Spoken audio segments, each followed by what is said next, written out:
Hello， 大家好，歡迎收睇躺平日記阿 K， 一個喺德國 working holiday 緊嘅香港人。咁今集呢，就想同大家分享一下一啲我哋喺巴黎旅行嘅時候嘅一啲嘅交通攻略啦。咁就包括佢哋有唔同嘅票種啦、唔同嘅購買方式啦、同埋使用方法同埋注意事項嘅。最後呢，亦都會分享一啲我哋喺巴黎搭車嘅時候嘅一啲防盜嘅 tips 啦，同埋一啲驚險嘅經歷嘅。咁如果大家都有興趣嘅話呢，咁就要睇埋落去啦。咁我哋即刻開始。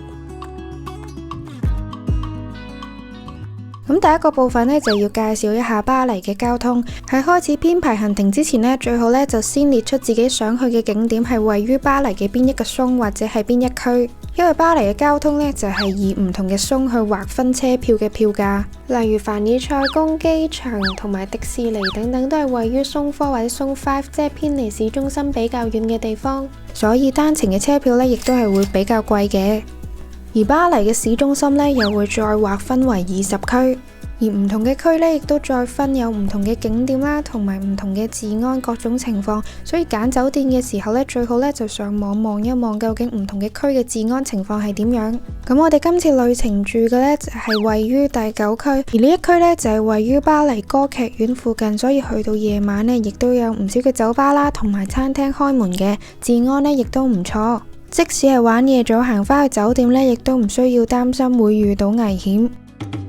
而喺巴黎自由行常用到嘅票種呢，就可以大約分為4種，分別呢就係1日通行證、T+ 單程票、巴黎觀光卡同埋1星期通行證。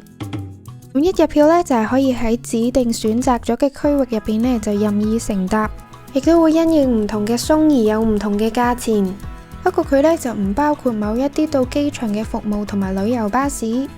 購買嘅方法呢，亦都係去到印有 Service 字眼嘅櫃台同職員講需要購買就可以啦。而第二種呢，就係 T+ 單程票，佢亦都有分2種，分別就係紙本版同埋交通卡充值嘅版本。咁 T+ 單程票呢，就可以喺巴黎嘅市中心度使用啦，包括係地鐵、巴士、電車等等。RER 嘅火車呢，亦都可以乘搭，不過呢，就只限松溫。咁一旦使用呢，亦都可以喺90分鐘內轉乘其他嘅交通工具。轉車嘅時候呢，亦都只需要用返同一張嘅票就可以啦。購買嘅方法亦都好簡單，可以喺印有 ticket 字眼嘅售票機度購買紙本嘅版本，或者呢，去到地鐵一個印有 Service 字眼嘅櫃台度購買 Navigo 嘅 Easy Pass。咁佢嘅好處呢，就係可以好似交通卡咁，亦都唔需要再帶好多張飛，咁所有飛呢就會自動儲存喺你張卡入邊。而佢呢亦都有一個優惠啦，就係當你一次過購買10張飛嘅時候呢，就會比較平。咁每一張飛呢，就大概係平咗0.41歐元。而入票呢，亦都非常簡單，可以去到啱啱講嘅售票機度入票，又或者可以經過手機應用程式入票。我之後呢，亦都會再講。或者如果覺得買卡或者要買票好麻煩嘅話呢，亦都可以經手機應用程式直接買票，不過呢，就只限 Android 手機。而巴黎觀光卡呢，亦都係可以喺所指定嘅時間同埋區域入邊冇限制咁樣乘搭所有嘅交通工具。佢呢，亦都係可以俾你揀選啦，例如你可以選擇松1至松3或者係松1至松5，而佢呢，亦都係包括機場嘅交通，包括係奧利機場或者係戴樂高機場嘅路線。而購買呢一張嘅機票呢，亦都係需要去到櫃台先可以購買嘅。而最後一種呢，就係1星期通行證，亦都係今次我哋旅程主要使用嘅車票。佢嘅好處呢，就係只需要30歐就可以令你喺1星期入邊任意暢遊松1去到松5。基本上呢，係可以喺所有嘅交通工具使用，除咗某一啲直達機場嘅服務同埋旅遊巴士之外。購買嘅方法亦都非常之簡單，首先去到印有 Service 字眼嘅櫃台，再同職員講需要購買 Navigo 嘅周票就可以啦。買卡嘅時候呢，亦都需要準備照片嘅，不過呢，我哋就唔記得咗，但係呢，職員亦都好好心咁啦，咁佢就話只要留返張單據呢，2日內呢將照片貼返上去呢就可以啦。所以如果冇帶相嘅話呢，亦都唔需要太擔心，可以買咗先。不過佢呢就會有一個缺點啦，就係無論你係星期幾買呢，佢亦都會喺下個星期嘅星期1失效。例如呢，我係喺星期4買咗周票嘅，咁下個星期1呢，我就冇得再使用呢一張嘅周票啦。所以如果編排行程嘅話呢，亦都需要小心。而喺買卡嘅時候呢，都需要注意唔同卡嘅名字同埋用法，因為呢，佢哋嘅外表或者名稱呢，雖然好相近，但係佢哋嘅用途呢，就係唔一樣嘅。而購買嘅方式呢，主要可以大概用呢個表嚟分類。如果以上嘅票種呢都係唔適合嘅話呢，亦都可以購買點對點嘅單程票，咁就可以喺櫃台或者係喺自助售票機度購買。跟住呢，就嚟講一講入票等等嘅詳情，例如可能突然間有需要更改行程或者延長假期，但係延長嘅日子呢就冇買到車票，而你亦都有一張 Navigo 嘅交通卡喺手，呢個時候呢，就可以經手機 Apps 去為你嘅交通卡入票。首先呢，要去到 App Store 下載呢一個嘅應用程式，咁連結呢，我亦都會放喺 Info Box 嗰度。打開應用程式之後呢，喺下方嘅選擇欄點選右邊第二個圖標，點選第一個選項 On My Navigo Pass。接下來呢，就會有指示需要你將佢哋嘅卡放喺感應器上面，俾感應器讀取之後呢，就會嚟到一個頁面，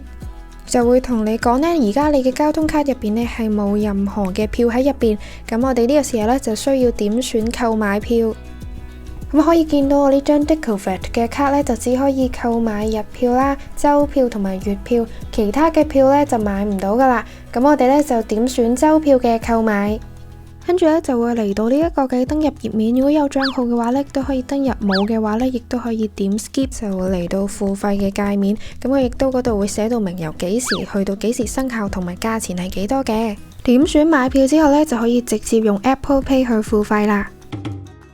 咁如果你係 Android 用戶嘅話呢，你就唔需要經過拍卡呢一個嘅動作，你就可以直接喺手機上面購買噶啦。點選下方選擇欄右邊第二個圖標之後呢，你就會發現 Android 嘅界面呢係會比 iPhone 多一個按鈕嘅，撳咗佢呢亦都係重複啱啱購買嘅步驟就可以啦。咁如果你覺得手機應用程式太過複雜嘅話呢，亦都可以去自助增值機度增值。咁佢呢亦都會有個 Navigo 嘅 logo 嘅，網上面呢亦都有唔同嘅教學影片，大家有興趣呢亦都可以搜尋呢一啲嘅關鍵字。咁我亦都係建議大家如果可以嘅話呢，都係用手機去購買，因為每次喺一啲比較熱門嘅旅遊景點嘅車站呢，都一定會大排長龍。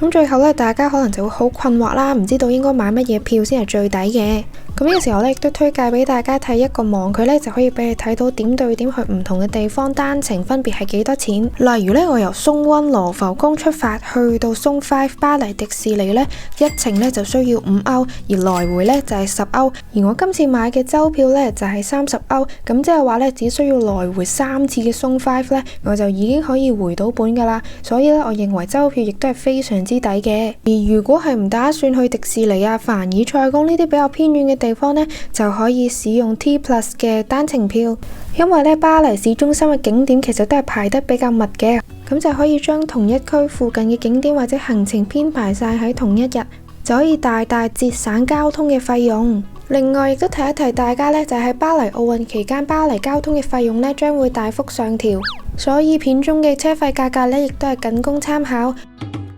咁最尾呢都分享少少一啲我哋防盜嘅心得同埋驚險嘅經歷。咁第一個呢就係卡片黨啦。咁我哋之前呢亦都係喺去迪士尼嘅 vlog 度搭車嘅時候呢亦都有遇過。咁佢哋呢就會放一張卡喺度啦。咁內容可能大概呢就係話俾少少錢去做慈善等等嘅。咁當你一攞起張卡嚟睇嘅話呢，咁佢呢就會話你係默認做慈善，咁佢哋呢就會即刻走過嚟收你錢噶啦。咁第二種呢就真係地鐵上面嘅扒手啦。咁我哋喺地鐵度行嘅時候呢，亦都有試過俾人跟住，咁呢就唯有即刻走去比較多人嘅地方啦。亦都呢有試過喺臨落車嘅時候呢，小偷就會即刻伸手落你嘅衫袋或者係褲袋入邊。不過好彩呢，當時我哋一上車呢，就將所有貴重嘅物品放喺同一個袋度，一隻手呢就要捉住扶手，另外一隻手呢就係用嚟撳住嗰一個袋嘅開口。咁佢呢掂到我隻手，知道攞唔到之後呢，就即刻走咗啦。最重要呢，就係保持警覺時刻咧檢查自己嘅貴重財物，盡量咧亦都唔好帶咁多嘅貴重物品同埋現金，信用卡咧亦都要設好消費限額，如果過咗一定嘅消費限額咧，就需要輸入密碼。咁最後咧就係揀酒店啦。咁酒店咧記得都要睇清楚唔同區嘅治安情況而選擇。外出嘅時候咧就記得將貴重物品放入酒店嘅保險箱，又或者係放入行李箱入邊再上鎖。咁今集我嘅躺平日記呢就嚟到呢度啦。如果我嘅影片有任何錯漏嘅話呢，亦都歡迎留言指正。咁如果你覺得呢條影片對你有幫助嘅話呢，亦都可以 like、comment 同埋 share。咁我哋就下一集再見啦，拜拜。咁下一集呢，我亦都要分享巴黎博物館通行證嘅購買方法、使用方法同埋注意事項。如果大家有興趣嘅話呢，就記得訂閱我嘅頻道啦。